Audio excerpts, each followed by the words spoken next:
Hello everyone.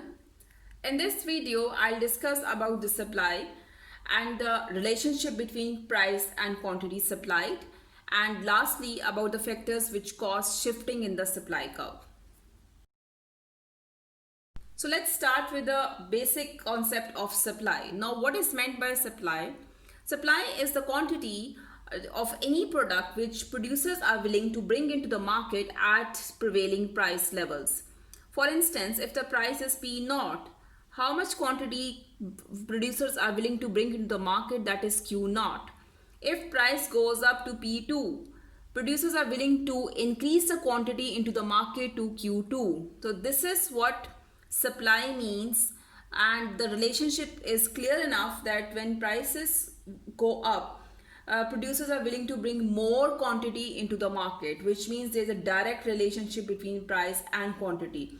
If prices go up, producers bring more product into the market, they increase supply in the market.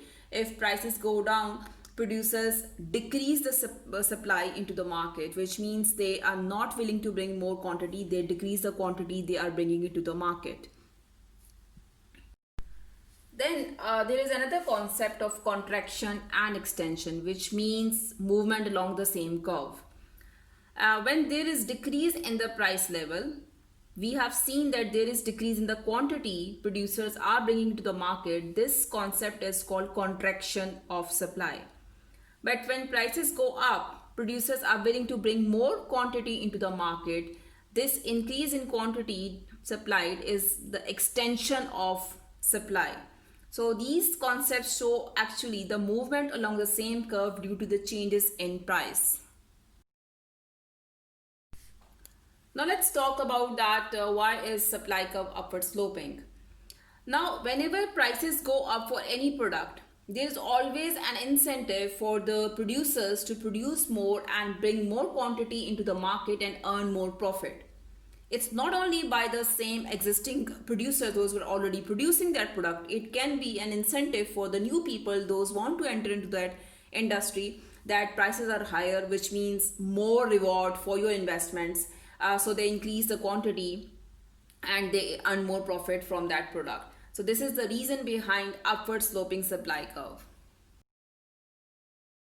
Now let's talk about the factors those cause shifting of the supply curve. But before that, let me reinforce that there is a positive relationship between price and quantity supplied, keeping other things constant, which means ceteris paribus.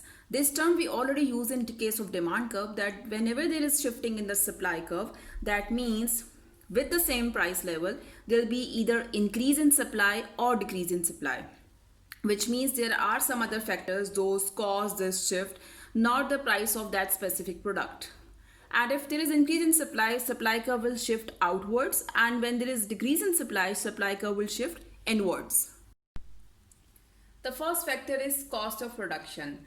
We know it that the production of any product requires raw material, then workers have to be hired, then transportation cost, advertisement cost. So we have to consider this whole cost which we have to bear for the production. If there is increase in cost of production, which means maybe one of the raw material you are using that is now expensive, then it means that with the same budget you cannot produce the same quantity, so there will be decrease in the quantity supplied. There will be backward shifting in the supply curve. Second factor is technology. Technological advancements means use of more machinery, capital intensive methods, flow production methods. These would cause more productivity for the businesses. So it means there'll be more supply by the businesses because of use of any machinery or any technological advancement. Then we have taxes. Now, what is meant by tax? Tax is the amount which we have to pay to the government. So businesses, they have to pay also different types of taxes. So if there is any increase in taxes, those are imposed on the businesses. So there again cost increases, so they would not be able to produce the same quantity. There'll be backward shifting in the supply curve, decrease in supply. Fourth factor is subsidy. Subsidy is basically the grant or the incentive given by the government to the producers so that they will be able to reduce their cost of production. Now, whenever they get subsidy, it means there is increase in supply. So supply curve will shift outwards, creating more supply in the market. Then we have this factor of weather conditions. This factor will be more relevant for the businesses who are actually depending a lot on the weather conditions, like production of crops or vegetables, these type of businesses. So whenever you know it that whenever there's a good weather for the crops, so there'll be bumper crops, so it means there'll be increase in supply. But when there is a bad weather, bad news for the farmers, there'll be decrease in supply because that destroys the crop of the for farmers. The last factor is productivity of the workers. Now, what is meant by productivity? Productivity means the units which each worker is producing at specific time.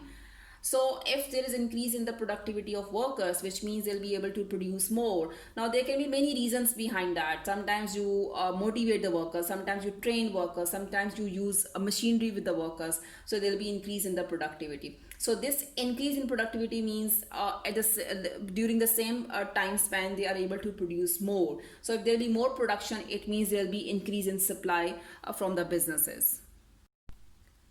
That's all for the supply curve discussion.